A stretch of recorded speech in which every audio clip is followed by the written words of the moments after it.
திருக்குறளில் காப்பு. காப்பு அப்படின்னு பார்த்தீங்கன்னா பாதுகாவல், திருநீறு, வளையல், சிறை, வேலி, மதில், கதவு, ஊர், அரசு, முத்திரை, மிதியடி என்ற பொருள் கொள்ளப்படுது. காப்பு அப்படின்னா நம்ம கையில கட்டுற காப்பும் காப்பு அப்படின்னு சொல்றாங்க.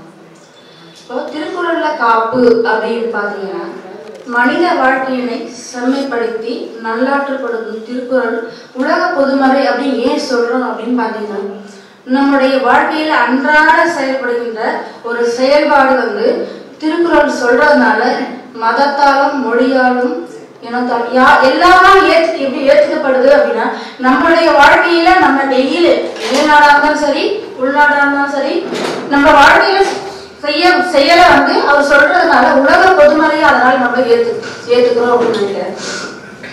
இதுல நம்ம அறத்துப்பாலும் பொருட்பாலும் தான் இருக்கிற காப்பு அப்படின்றதுல அறத்துப்பாலும் பொருட்பாலும் சொல்லப்படுற ஒரு செய்தி. திருக்குறள் அறம் எனப்படுவது ஒழுங்கு என பொருள்படுமாயின் ஒவ்வொருவருடைய வாழ்க்கைக்கு ஒவ்வொரு அறம்.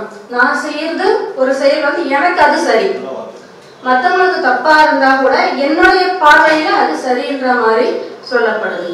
அப்போ எப்படி சொல்றோம், இன்பத்துப்பால் எடுத்து அறத்துப்பாலையும் பொருட்பாலையும் எப்படி நான் காப்பு என்ற அறத்துல சொல்லப்படுகிறதுன்றத சொல்றேன். உரனென்னும் தோட்டியான் உறைந்து காப்பான் வரென்னும் வைப்பிற்கோர் வித்து அப்படி ஒரு தனி மனிதனுடைய வாழ்க்கையில என்னெல்லாம் முதல்ல காக்கப்படணும், தன்னைத்தானே எப்படி பாதுகாத்து கொள்ளப்பட வேண்டும் அப்படின்னு திருவள்ளுவர் எப்படி கூறுறார் அப்படின்னு பாத்தீங்கன்னா ஒரு ஐம்புலனாகிய மெய், வாய், கண், மூக்கு, செவி இது முதல்ல நம்ம அடக்கி காத்துக்கிட்டாவே தன்னைத்தானே காத்துக்கொள்ற மாதிரி நடைமுறையில செயல்படும். இதை காக்கல அப்படின்னா ஏதோ ஒரு பிரச்சனையில நம்ம மாட்ட ரெடியா இருக்கோம் அப்படின்ற பொருள்ல அவர் சொல்ல வர்றாரு. தற்காத்து தற்கண்டார் பேணி தகை சான்றான் சொற்காத்து சோர்விலார் பேணி. ஒரு பெண் எனப்படுவள் எப்படி தன்னை பாதுகாத்து கொள்ளணும் அப்படின்றத குறள் மூலமா நம்ம பார்க்கலாம். ஒரு பெண் என்பவள் மன உறுதியால் தன்னைத்தானே முதல்ல பாதுகாத்து கொள்ள வேண்டும். அதோடு இல்லாம தன்னை காத்து கொண்டதோடு இல்லாம தன்னை கொண்டவனையும் பாதுகாக்க வேண்டும். அப்படின்னா சோர்வில் அவர் தன்னுடையும் பாதுகாப்பதோடு இல்லாமல் அந்த குடும்பத்தையும் சோர்வில்லாமல் பாதுகாக்க வேண்டும் அப்படின்னு சொல்லிட்டு ஒரு தனி நபரையும் சொல்றாங்க, ஒரு பெண்ணையும் அவரு குறித்து சொல்றாரு அப்படின்னு. அப்ப இதை தவிர அந்த பெண்ணுக்கு எப்படி மன உறுதியை அளிக்கணும், தன்னை காத்துக்கணும் அப்படின்னா அந்த பெண்ணுக்கு மன உறுதி முக்கியமான ஒன்றாக சொல்லப்படுது. இந்த சிறை காக்கும் காப்பவன் செய்யும் மகளே நிறை காக்கும் காப்பே தலை. திருவள்ளுவர் என்ன சொல்றாருன்னா மகளிரை ஒரு பாதுகாப்பு கொடுக்கணும் அப்படின்ற பேர்ல சிறை வச்சு பாதுகாத்து கொடுத்தா அது பாதுகாப்பே இல்லை. அந்த பெண்ணுக்கு தன்னைத்தானே பாதுகாத்து கொள்ளணும் அப்படின்னா அவளுக்கு மன உறுதியை அளிக்கணும். இந்த மன உறுதியை அழிச்சு அவ எங்க வேணாலும் போயிட்டு என்னன்னாலும் பண்ணிட்டு வர முடியும்ன்ற மாதிரி பொருள் அவரு சொல்றாரு. செல்லிடத்து காப்பான் சினங்காப்பான் அல்லிடத்து காக்கின் என் காவல் என் அப்படின்னு சொல்லிட்டு அப்போ ஒரு தனி மனிதனுடைய மனிதனா இருந்தாலும் சரி, பெண்ணா இருந்தாலும் சரி, விலங்கா இருந்தாலும் சரி, யாரா இருந்தாலும் கோபம் எந்த இடத்துல காட்டணுமோ அந்த இடத்துல தான் கோபத்தை காட்டணும். இல்ல அந்த இடத்துல நீ கோபத்தை காட்டவில்லை என்றால் உனக்கு பாதிப்புன்னு அந்த இடத்துல அந்த கோபத்தை நீ காட்டாமே இருந்துடணும். இது நீ காட்டவே தேவையில்லை அப்படின்றது பொருளை அப்படி சொல்றாரு. இது தவிர இல்லாம கோபமே படலாமே அப்படின்ற மாதிரியும் சொல்றாரு. பாத்தீங்கன்னா தன்னைத்தான் காக்கின் சினம் காக்க காவாக்க தன்னையே கொள்ளும் சினம். அப்போ நீ கோபத்தை காட்ட வேண்டிய இடத்துல கோபத்தை காட்டணும், காட்டாத இடத்துல நீ காட்ட வேண்டாம் அப்படின்னு சொல்ற திருவள்ளுவர்.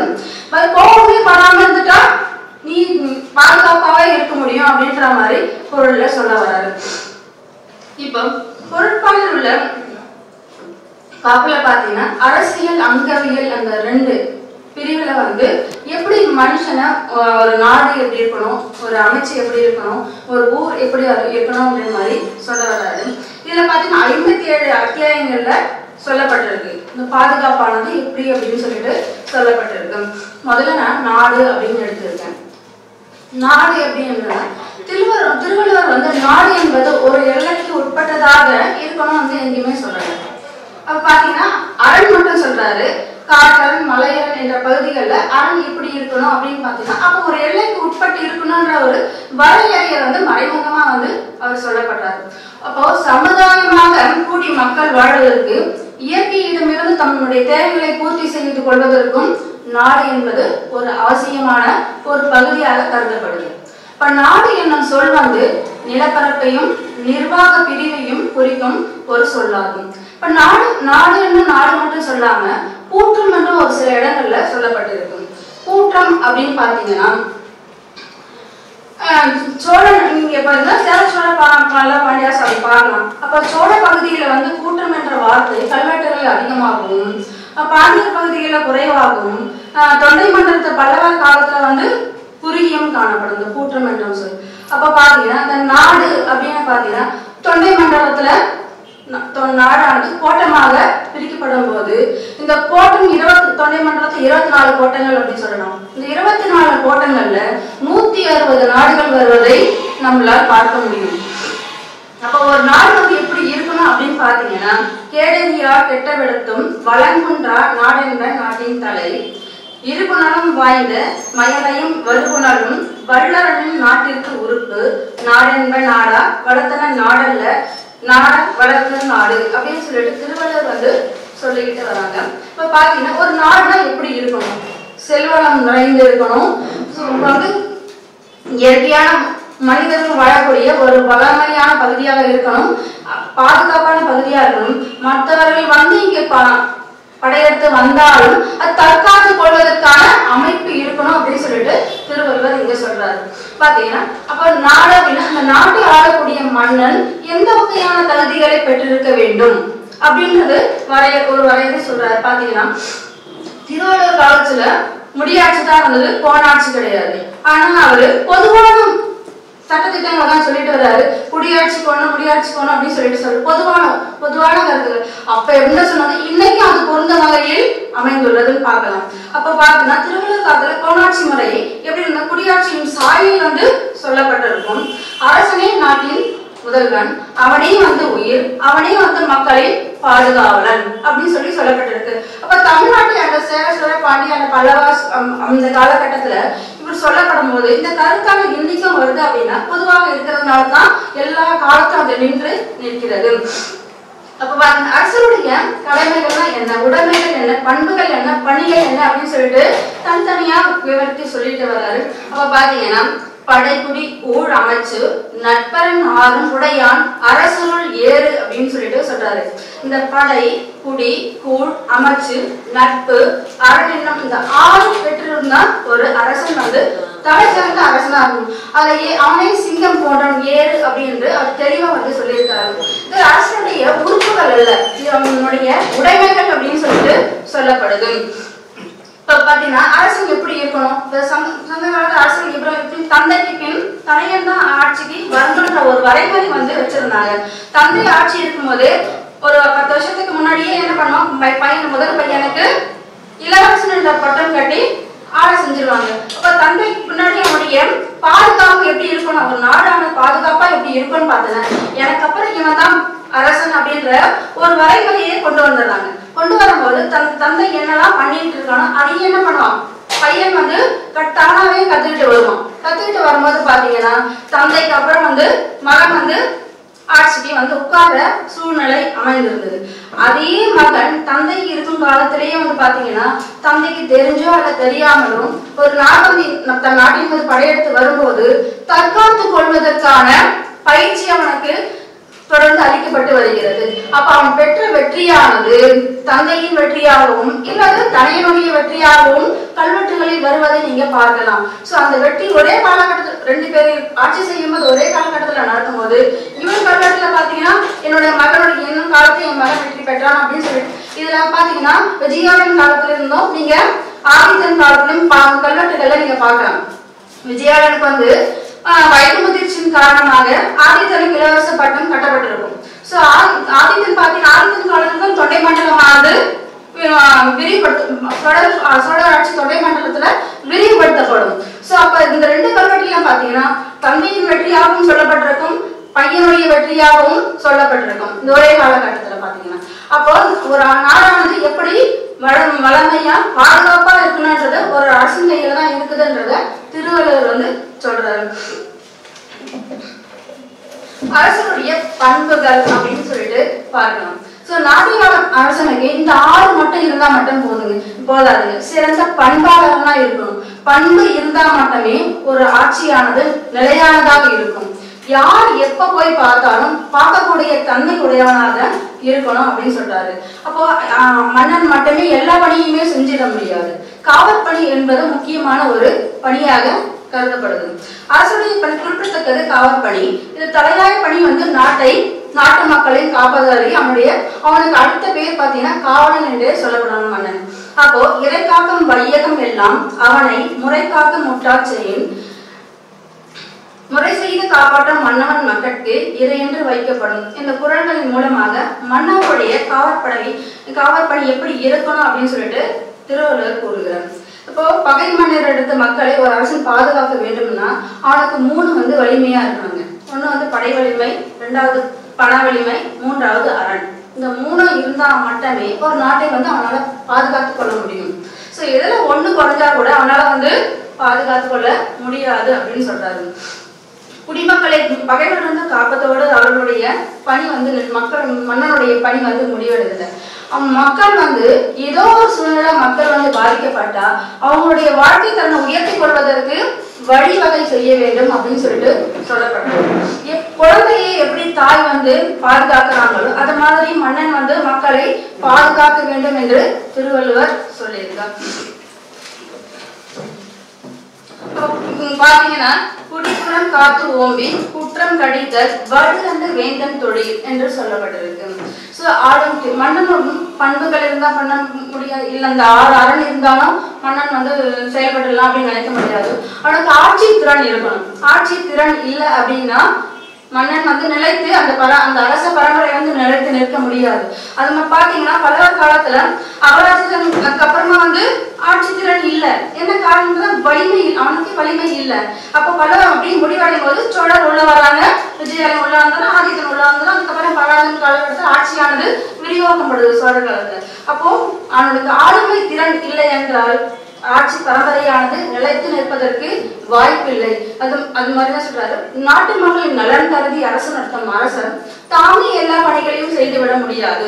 ஒவ்வொருவருக்கும் ஒரு குறிப்பிட்ட வேலையை யார் எந்த வேலை கொடுத்தா செய்வாங்கன்றது அரசனுக்கு தெரிந்திருக்க வேண்டும். அப்படி தெரியல அப்படின்னா அந்த ஆட்சியானது நிலைத்து நிற்க முடியாது அப்படிங்கிறார். அப்போ அரசு மேற்கொள்ள வேண்டிய முதல் பணி என்னன்னு பாத்தீங்கன்னா ஒரு அரச உரிய வேலையை தேர்ந்தெடுப்பதற்கான அலுவலரை காவற்பணிகளை தேர்ந்தெடுக்க வேண்டும். 2வது தேர்ந்தெடுத்தவருக்கு தக்க பணியை அளிக்க வேண்டும். அந்த பணி அழிச்சுட்டா மட்டும் போதாது, அவர் அந்த வேலையை செஞ்சிருவாருன்ற ஒரு தைரியம் இருக்க முடியாது. அவர் செய்யறாரா இல்லையான்னு நம்ம பார்க்கணும். இல்லை அப்படின்னா அந்த வேலையானது செய்யப்பட முடியாது, நாடும் சரியா இருக்காதுன்னு சொல்றாரு. ஆட்சி செய்யும் பணியும் முறை செய்யும் பணியும் என்று ரெண்டுமே அரசு கிட்டதான். எல்லா வேலையும் கொடுத்தா கூட அதிகாரமானது அரசன் கிட்டதான் இருக்கணும்.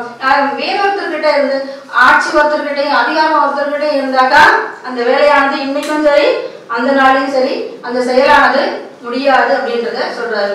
அப்போ முறை செய்யும் மன்னர் காட்சிக்கு எளியவராக இருக்கணும். எல்லாரும் சென்று பார்க்கக்கூடிய ஒரு எளிய மனிதராக இருக்க வேண்டும். அப்படி இருந்தா மட்டுமே நீங்க என்ன பண்ண முடியும்? ஆட்சியானது நடத்த முடியும். இப்ப பாத்தீங்கன்னா இந்த திருவந்தலூர் செப்பேடு நீங்க கேள்விப்பட்டிருப்பீங்க. திருவந்தலூர் செப்பேடு ராஜாதி ராஜனும் 2ஆம் ராஜேந்திரன் காலகட்டத்துல இந்த திருவந்தலூர் செப்பேடு வெளியேற்றப்பட்டிருக்கும்.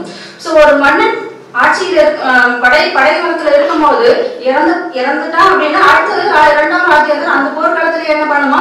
ஆட்சி ஏற்று படையை நடத்தும், வெற்றி பெறுவான். தெப்பத்து போர் அப்படின்னு சொல்லிட்டு படையை நடத்தும் போது இந்த செப்பப்பட்டைகளை 2 மன்னர்கள் சேர்ந்து வெளியிட்ட ஒரே பட்டையும் பாத்தீங்கன்னா திருவந்தலூர் மட்டும்தான். அந்த திருவந்தலூர் செப்பப்பட்டையும் குளிக்கும் போது நான் கொடையாக கொடுக்கப்பட்டது அப்படின்னு சொல்லப்பட்டிருக்கும். அப்போ ஒருத்தர் குளிக்கும் போது கொடுக்கிறாரு கொடை அப்படின்னா யாராவது பின்னாடி இருந்து கேட்டிருப்பாருன்னு அர்த்தம் அந்த இடத்துல. அப்ப பாத்தீங்கன்னா ஒரு மனிதன் எந்த இடத்துல மன்னனாக இருந்தாலும் கூட எந்த இடத்துல யார் பார்க்க நினைச்சாலும் பார்க்கறதுக்கு அனுமதி அளிக்கணும். அப்பதான் ஒரு அரசை நடத்துவதற்கான திறமை அவரிடம் இருக்கும் என்று சொல்லியிருக்காரு. அப்ப பாத்தீங்கன்னா குற்றம் செய்தவர் யாராக இருந்தாலும் தண்டிக்கும் அதிகாரம் மன்னனுக்கு உண்டு. சரி இவங்க தெரிஞ்சவங்க இவங்க தெரியாதவங்க அப்படின்னு நீ பாத்தீங்கன்னா இந்த குற்றமானது நாளுக்கு நாள் வந்து அதிகரிச்சுக்கிட்டே போகுமே கண்டி குறையாது அப்படின்றத இவர் தெளிவா வந்து சொல்லியிருக்காரு. இப்போ பாத்தீங்கன்னா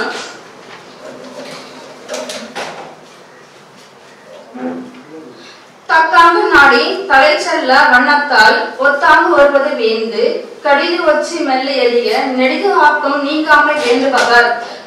இவர் என்ன சொல்றாருன்னா, நீ குற்றம் செஞ்சவன் தண்டிச்சா மக்கள் வந்து அந்த இடத்துல தெய்வமா மக்கள் நீ பாதுகாக்கிறதுக்கு அந்த குற்றவாளிக்கு தண்டனை வழங்குற. சோ ஒருவர் சார்ந்து ஒருவர் சாராதவர்னு சொல்லிட்டு நீ குற்றம் தண்டனை வழங்கினா உனக்கு வந்து ஆட்சிக்கு அது சரியில்லைன்ற மாதிரி சொல்லப்படுது. அப்ப பாத்தீங்கன்னா முதலாம் ராஜராஜன் நீங்க இந்த குற்றம் வழங்கும் போது தண்டனையை பார்த்திருக்கலாம். ஆதித்தகரிகளுடைய கொலை நிகழ்வு 969 நடந்திருக்கும். பாத்தீங்கன்னா ராஜராஜன் 985 ஆட்சிக்கு வருவான். சோ 2 வருஷம் கழிச்சு இந்த கொலைக்கான தண்டனை புரியவர்கள் 4 பேரு உயர்ந்த அரசியல் பதவியில் இருந்தவர்களை நாடு கடத்துவோம். தன் ஆட்சிக்கு அவங்களால பாதிப்பு வந்தாலும் பரவாயில்ல அப்படின்னு சொல்லிட்டு ராஜராஜன் தீர்ப்பு வழங்குவான். அவனுடைய சொத்துக்கள் அனைத்தும் பறிமுதல் செய்யப்பட்டு பண்டாரத்துக்கு அந்த பண்டாரத்துக்கு வழங்கிட்டு அவனை நாடு கடத்தினான். என்ன அப்படின்னு சொல்லி பாத்தீங்கன்னா, அப்போ ஆட்சிக்கு இவங்கதான் அமைச்சர்கள் முக்கியமானவர்கள் இருந்தாலும் பரவாயில்ல அப்படின்னு சொல்லிட்டு இந்த உடையாருடைய கல்வெட்டின் மூலமாக அறியப்படுது. அப்போ குற்றம் செய்தவர்கள் எந்த இடத்துல எந்த பதவியில இருந்தாலும் அவர்கள் தண்டிக்கப்பட வேண்டியவர்கள் அப்படின்னு சொல்லிட்டு திருவள்ளுவர் சொல்றார். அப்படி நீ தண்டிக்கப்படவில்லை என்றால் உன்னுடைய ஆட்சியானது சரியில்லை அப்படின்றது அவர் சொல்ல வர்றார். பாத்தீங்கன்னா சூழ்ச்சி திறன் இருக்கணும் அப்படிங்கிற ஒரு ஆட்சிக்கு சூழ்ச்சி திறன் இருக்கணும். அரண் இருந்தா மட்டும் வராது, சூழ்ச்சியும் இருந்தா மட்டும்தான் நீங்க என்ன பண்ண முடியும், ஆட்சியை நடத்த முடியும். இல்லைன்னா ஆட்சியை நடத்த முடியாது அப்படின்ற மாதிரி சொல்றாரு. அரசியல் அறம் என்பது வேறு, அரசியல் சூழ்ச்சி திறன் என்பது வேறு. ரெண்டுத்தையும் ஒன்னா போட்டு கலந்துகிட்டு குழப்பமா உட்கார்ந்துட்டு இருக்க கூடாது. அரசியல் சூழ்ச்சி செஞ்சாதான் வெற்றி அடைய முடியும் அப்படின்னா நீ அந்த இடத்துல சூழ்ச்சி செஞ்சு உன்னுடைய ஆட்சியை நீ காப்பாத்திக்கணும் அப்படின்ற மாதிரி சொல்லப்பட்டிருக்கு. பாத்தீங்கன்னா பகை சொல்லி கேள்வி பிரிப்பர், நகை சொல்லி நட்பாளர் தேற்றாதவர் என்னும் பொருள். நண்பர்களை பிரிப்பது வந்து குற்றம். நண்பர்களை 2 பேர் நண்பர்களா இருக்காங்க அப்படின்னா அவங்கள பிரிப்பது அறம் இல்ல. ஆனா 2 நாட்டு அரசர்கள் நமக்கு அவங்க 2 பேரும் ஒத்துமையா இருந்தா நமக்கு பாதிப்புன்னு தெரிஞ்சா அவங்கள பிரிப்பதில் சூழ்ச்சி செஞ்சு பிரிப்பதில் தப்பே இல்லைன்றத அவர் சொல்ல வர்றார்.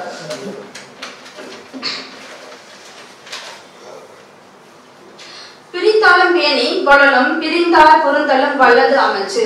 ஒரு சமுதாய அறம் அரசியல் திறம் இவை 2ஐயும் அமைச்சர் தெளிவாக அறிந்திருக்க வேண்டும். பெரும்பான்மை அறம் சூழ்ச்சி திறனும் முரண்படா நிலையிலே அமைச்சர் கருதல் வேண்டும். ஒரு நாட்டில் வாழும் மக்களின் நலன் முதன்மையாக கருதும் போது அறத்திலும் சூழ்ச்சியே நமக்கு எது இது நன்மை, சூழ்ச்சியே நன்மைனா நன்மையா எடுத்துக்கணும் அப்படின்னு சொல்லிட்டு இவர் சொல்றாரு. அமைச்சர் கொள்ள 3 வகையா பிரிக்கலாம் அவருடைய சூழ்ச்சி திறனை. 1 பிரித்தல், 2வது பேணி காத்தல், 3வது பிரிந்தார் பொருந்தல் அப்படின்னு சொல்லிட்டு. பிரித்தல் வந்து 2 நாட்டு அரசு இப்ப பாத்தீங்கன்னா சோழர் காலத்துல பாத்தீங்கன்னா எல்லா நாட்டோடையுமே அவங்க திருமண உறவு கொண்டு இருப்பாங்க. சோழர் ஆட்சியில எல்லா சிற்றரசர்களோடமே அவங்களுடைய திருமண உறவை கொண்டிருக்கும். இது என்ன காரணம் பாத்தீங்கன்னா, தன் நாட்டின் மீது யாரும் படையெடுத்து வரக்கூடாது 1. அப்படி படையெடுத்து வந்தா இந்த பெண்ணு கொடுத்து பெண்ணு எடுக்கிறது பாத்தீங்கன்னா எல்லாமே சப்போர்ட்டுக்கு வருவாங்க, வந்து நம்ம காப்பாற்றுவாங்க. அது 2வது கொள்கை. 3வது வந்து நாடானது நம்மளோட நாட்டு வளர்ச்சியானது பெருகும். இப்படி இந்த ஒரு காரணத்துக்காக நீங்க பல்லவ சோழ பாண்டியாஸ் பாத்தீங்கன்னா இந்த சோழர்கள் மட்டும் திருமண உறவு மூலமாக தன்னுடைய பலத்தை பலப்படுத்தி இருப்பாங்கன்னு பாக்கலாம். அப்புறம் பேணி காத்தல், தம் ஆட்சியின் கீழ் வரும் சிற்றரசுகள் தம்மை விட்டு போகாம பாதுகாக்கணும். 2 பேர் நண்பராக இருக்கிறாங்க அப்படின்னா நம்ம நண்பர்கிட்ட என்ன பண்ணணும், நம்மளுடைய ரகசியங்கள் நம்மளுடைய சோகம் துக்கம் சந்தோஷம் எல்லாமே சொல்லிட்டு இருப்போம். அவன் நண்பராக இருக்கிறவர்களும் நமக்கு பாதுகாப்பு. அவன் நம்ம விட்டு பிரிந்து போனா நம்மளுடைய அந்தரங்க அத்தனையும் அவருக்கு தெரியும். அப்போ அவர் நமக்கு என்ன, அவர் எப்ப எங்க சொல்லுவாரு நம்மளை பத்தின்ற பயத்திலேயே நம்ம என்ன பண்ணுவோம், இருந்துட்டு தான் வாழ்ந்துட்டு தான் இருக்கணும். அதுதான் இவர் சொல்லுவாரு, நம்ம ஆட்சியின் கீழ் வரும் சிற்றரசுகள் நம்மை விட்டு போகாமல் பாதுகாத்துக் கொள்ள வேண்டும். அப்படி போனாங்கன்னா நம்மளுடைய ரகசியங்கள் வெளியே வரைக்கும் தெரிய வரும் அப்படின்னு சொல்றாரு. அடுத்தது பிரிந்தார் பொருந்தல். நம்ம கிட்ட இருந்து பிரிந்து போயிட்டாங்க, போனவங்க போட விட்டு அப்படி இருக்க முடியாது. ஏன்னா நம்மளுடைய ரகசியம் அவங்க கிட்ட இருக்கு. மத்தவங்க கிட்ட இருந்து பிரிஞ்சு நம்ம கிட்ட வந்து சேர்றாங்க அப்படின்னா அவங்க ஏன் வந்து நம்ம கிட்ட சேர்றாங்கன்னு ஆராய்ச்சி பண்ணணும். நான் இப்ப இருக்கா மாதிரி வாங்க என் தானே வந்து சேர்த்துக்கோங்க அப்படின்னு சொல்லிட்டு சேர்த்துக்க முடியாது. ஒரு மன்னன் அப்படி சேர்த்துக்கிட்டான் அப்படின்னு பாத்தீங்கன்னா அவனுக்கு பின்னாடி பின்விளைவு இருக்குன்றது பொருள் சொல்ல வர்றாரு. ஒரு நாட்டுக்கு முக்கியமானது ஒற்றர். ஒற்றர் இல்லைன்னா ஆட்சியை நடத்த முடியாது. அப்போ அமைச்சர்கள் அடுத்து நாட்டின் முக்கியமான பாதுகாவலர் யாருன்னு பாத்தீங்கன்னா ஒற்றரா இருக்கவங்க தான். இவங்களுடைய சில சமயம் அமைச்சர்களே ஒற்றர்களாக போயிருக்கிறதா ஒண்ணு. நீங்க வரலாற்றுல படிச்சீங்கன்னா ஒரு எல்லா செயலையும் மன்னரை செய்ய முடியாது. அந்த அமைச்சு ஒற்றர் காவலி இவங்க செஞ்சுட்டு இருப்பாங்க.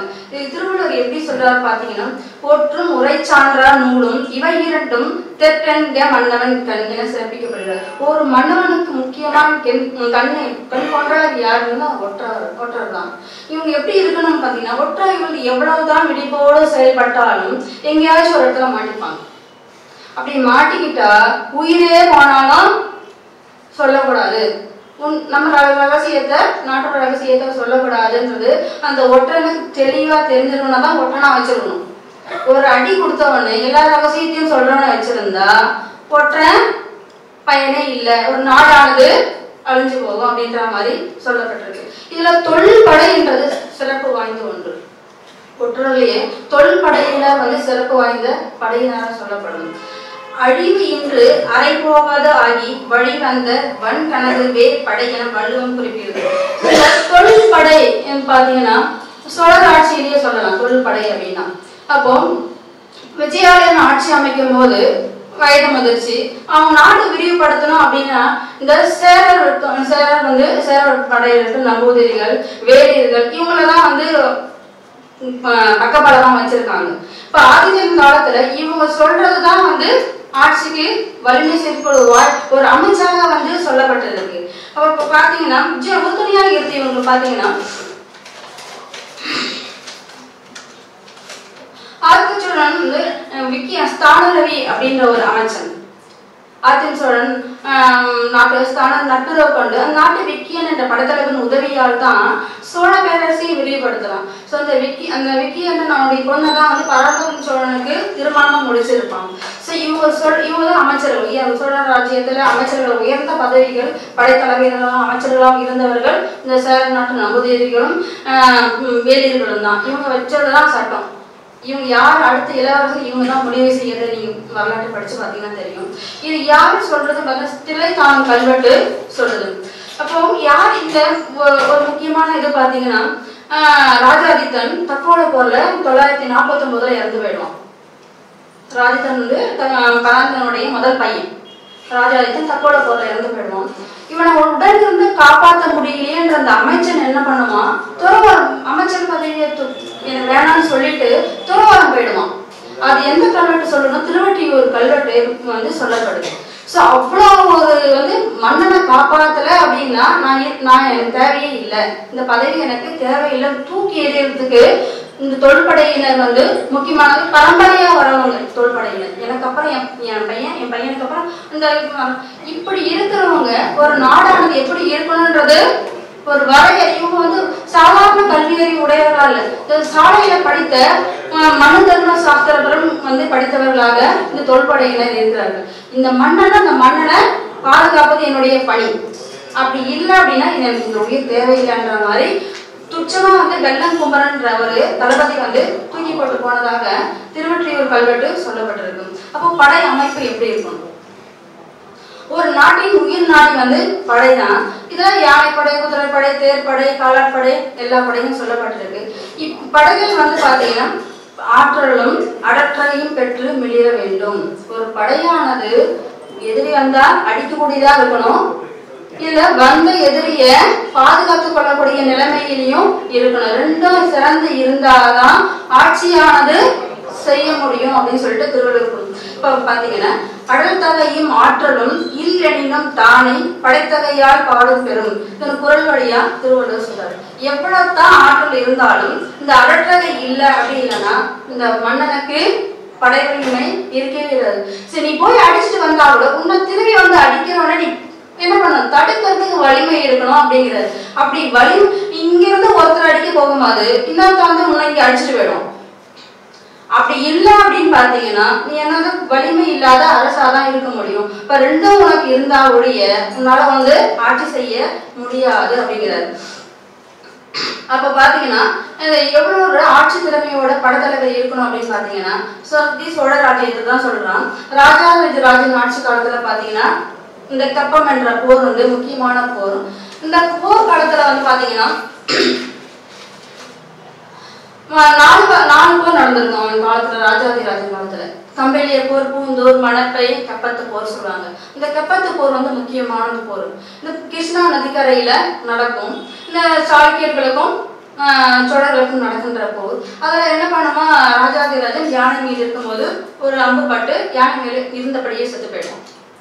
அப்போ படையானது ஒரு தலைமை இல்லைன்னா படை வந்து சிதறி ஓடும். அப்போ ஏதோ ஒரு முறையில 2ஆம் ராஜேந்திரன் போர் செஞ்சுட்டு இருப்பான். தான் அண்ணன் இறந்துட்டான்னு செய்தி கேட்ட நம்மளுடைய படை சிதறி ஓடுது அப்படின்னா அந்த படை வந்து ஒண்ணு சேர்க்கணும். தலைவன் சொன்னாலும் அந்த படை ஒண்ணு செய்யும், போர் செய்யும், இல்லைன்னா செய்யாது.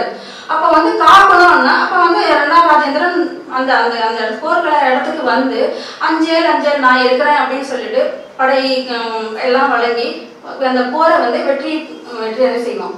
அப்போ அந்த மன்னனுக்கு தொல்படையினர் இருந்தா கூட, ஒற்றர் இருந்தா கூட ஆட்சி திறன் இல்லை என்றால் ஆட்சியானது செய்ய முடியாதுன்னு சொல்றதுக்கு இது எப்படி நடந்ததுன்றது நீங்க பாத்தீங்கன்னா இந்த திருவந்தூர் செப்பேடு வெளிவந்தவன தான் கப்பத்து போர் வந்து இப்படி நடந்திருக்கு நம்மளால சொல்ல முடியுது.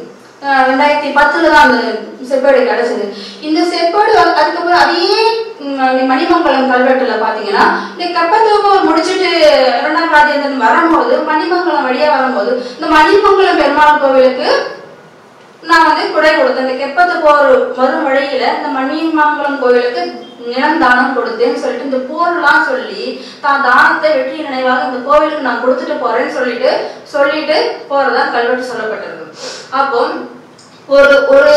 ஒரு சூழ்நிலை காரணமாக மன்னனானவன் சூழ்ச்சியில் ஈடுபடும் வரும்போதும் தன்னை தற்காத்துக் கொள்வதற்கான மன வலிமை வந்து மன்னனுக்கு வேண்டும் அப்படின்னு சொல்லிட்டு திருவள்ளுவர் சொல்றாரு. படை இயல்பு, ஒரு நாட்டின் படை இயல்பு எப்படி இருக்கணும்? படை வந்து உயிர் இருக்கணும், உடல் இருக்கணும், உடமை இருக்கணும், பூர்வம் இருக்கணும், இதுல அஞ்சாமை இருக்கணும், எல்லாம் இருக்கணும் அப்படின்னு சொல்றாரு. அது பாத்தீங்கன்னா வாழ்மையை வென்று வெல்லும் நீர் பெரும் பெற்றோரை வேண்டும். படையின சிறுமை உணர்வு, தலைமையின் மீது வெறுப்புணர்வு அற்று திகழ வேண்டும். ஒரு இப்போ மன்னன் இல்ல, படை தளபதி இல்ல, யாரும் இல்ல, நம்ம சிதறி ஓடும் போது மன்னனுக்கு விசுவாசமா இருக்கிறவங்க மட்டும்தான் அங்க இருந்திருக்க முடியும். அப்ப மன்னன் விசுவாசமா இல்ல அப்படின்னா அந்த படையானது கப்பத்து போக சிதறிதான் ஓடி இருக்கும். சோழ படையானதப்போ விசுவாசம் உள்ளவர்களா இருக்கிறதால தான் அங்க வந்து வெற்றியானது அடுத்த மன்ன வரதால அவன் அங்க போராடிட்டு தான் இருந்திருப்பான். அப்போ இவன் வந்து அஞ்சில் கத்தும்போது தனக்கு இன்னொரு மன்னர் ஏற்றவன் வந்துட்டான், நம்ம வந்து வெற்றி அடைவோம் அப்படின்னு ஒரு தைரியம் வந்தவன தான் அவங்க என்ன பண்றாங்க, வெற்றி கனியை வந்து பறிக்கிறாங்க. இல்லைன்னா தோல்வி கனியை தான் பறிச்சிருக்க முடியும் அப்படின்றது இங்க சொல்றாங்க. முக்கியமானது நாடு, அமைச்சு, ஒற்றர், காவல், படை எல்லாம் சொல்லிட்டாங்க. அமைச்சர்கள் தான் முக்கியமானவர்கள். ஒரு நாட்டின் அமைச்சு தான் முக்கியமானது. அமைச்சு சரியில்லைன்னா 1000 பேர் கூட இருந்தாலும் அவர்கள் வந்து அனாதைகள் தான் சொல்லலாம். அரசன் வந்து அனாதை தான் சொல்லலாம். பாத்தீங்கன்னா அமைச்சர்கள் மன்னனுடைய பணியாளர் அல்ல. அமைச்சர்ன்றது ஒரு பணியாளர் அல்ல. ஒரு செயலை செய்திருக்கூடிய கருவி செயற்காலம் செய்யும் வழிவகை அவன் அறிந்து செயல் தீரமும் முழுமையா கொண்டவனே அமைச்சன். இப்ப பாத்தீங்கன்னா கருவியும் காலமும் செய்கையும் செய்யும் அருவினையும் மாண்டது அமைச்சு அப்படின்னு சொல்றாரு. பாத்தீங்கன்னா ஒரு செயலை வெற்றியுடன் முடிக்கணும் அப்படின்னா அந்த அமைச்சர் கையில தான் இருக்கு. போருக்கு போனா வெற்றி வருமா தோல்வி வருமா, நம்மளுடைய பட வலிமை என்ன, மாற்றானுடைய பட வலிமை என்ன தெரிஞ்சிருக்கும், அமைச்சருக்கு தெரிஞ்சிருக்கணும். இல்ல நட்பா போயிடலாமா, இல்ல போர் தான் போலாமான்றது அமைச்சருக்கு தெரிஞ்சிருக்கணும். இல்ல அப்படின்னா அந்த நாடானது சரி வராது.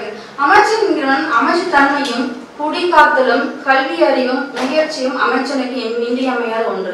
தேவைக்கேற்ற பேரனையும் அமைதி ஏற்படுத்தும் பொருட்டு நட்பா இருக்கலாமா பகையா இருக்கலாம்னு இந்த முடிவு செய்யக்கூடியவன் அமைச்சன் தான். பார்த்தா வன்கண் குடிக்காதல் கட்டறிதல் ஆழ்வினையோடு ஐந்துடன் மாண்டது அமைச்சு அப்படின்னு சொல்ல வர்றாரு.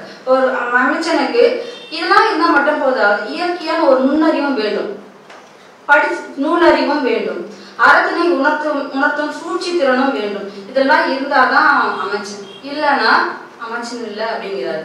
பிற அறிவுரை மன்னன் எல்லா பேச்சையும் கேட்பான்னு சொல்ல முடியாது, ஆனா அமைச்சருடைய பேச்சை கேட்பான்.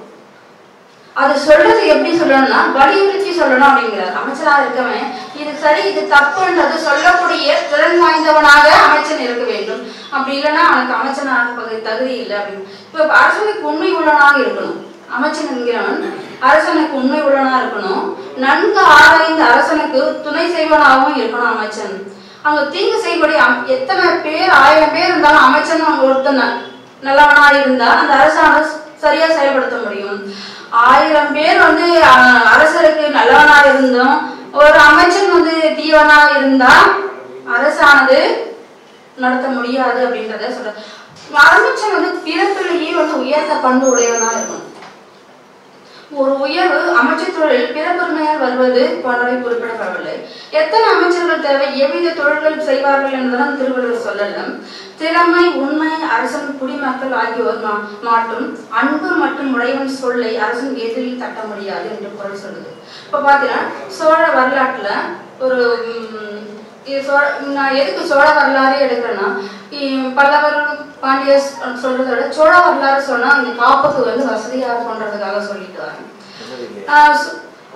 பராந்தக சோழன் மகன் கண்டராதித்தன், பராந்தக சோழன் ஆட்சியில இருக்கான். ராஜாதித்தன் இறந்து போயிடுவான். அடுத்தது கண்டராதித்தன் தான் ஆட்சியில இருக்கணும். கண்டராதித்தன் சில இதுலயே இறந்து போயிடுவான். கண்டராதித்தன் பையன் உத்தம சோழன். இவன் குழந்தையா இருக்கிறதுனால இந்த அரசானது நிலைகுலைந்து நிற்கும். அடுத்தது யாரு அப்படின்ற மாதிரி. அப்ப என்ன பண்ணுவாங்க, அமைச்சர்கள் எல்லாம் சொல்லுவாங்க அரிஞ்சயன் சோழன் இருக்கான், அவனை ஆட்சியில உட்கார வைங்க. இந்த குழந்தையா இருக்கிறதுனால பாதுகாக்க முடியாது, நாட்டை பாதுகாக்க முடியாதுன்ற மாதிரி சொல்லப்பட்டிருக்கும். ஆனா அரிஞ்சய சோழன் ஆட்சிக்கு உட்கார்ந்த ஒரு வருஷத்துலயே அரிஞ்சய சோழன் இறந்து போயிடும்.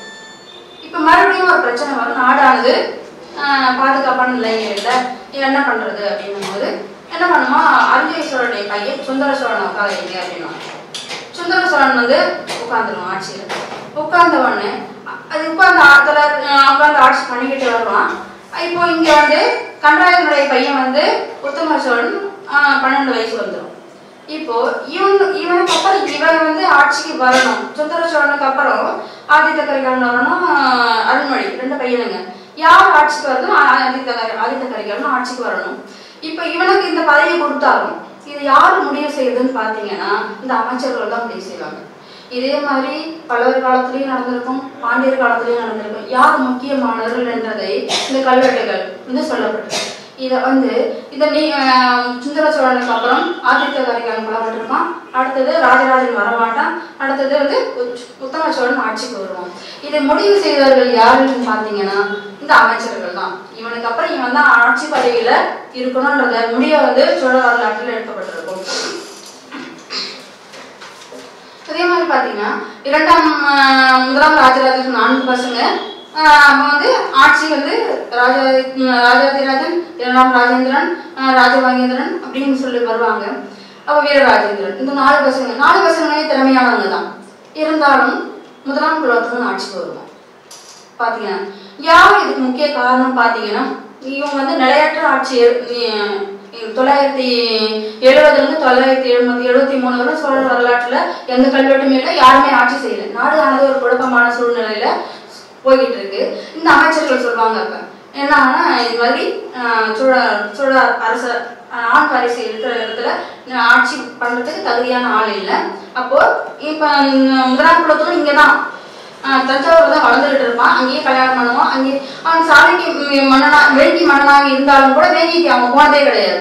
போயிட்டு வருவானாங்க, போனது கிடையாது. சோ அதனால எனக்கு கலிங்கத்து பரணியே சொல்லுது, இவன் தான் என்னோட சோழ அரச பரம்பரை நடத்துவதற்கு சரியான மன்னன் சொல்லிட்டு கலிங்கத்து பரணியே ஜெயங்கொண்டார் கலிங்கத்து பரணி சொல்லப்பட்டிருக்காரு. சோ இவன் உட்காரத்துக்கு யார் காரணம் பாத்தீங்கன்னா அமைச்சர்கள் தான். இப்போ அமைச்சர்கள் ஒழுங்காக இல்லை அப்படின்னா ஒரு அரசானது செயல்படுத்த முடியாது என்று சொல்லி வாய்ப்பளித்த அனைவருக்கும் நன்றி.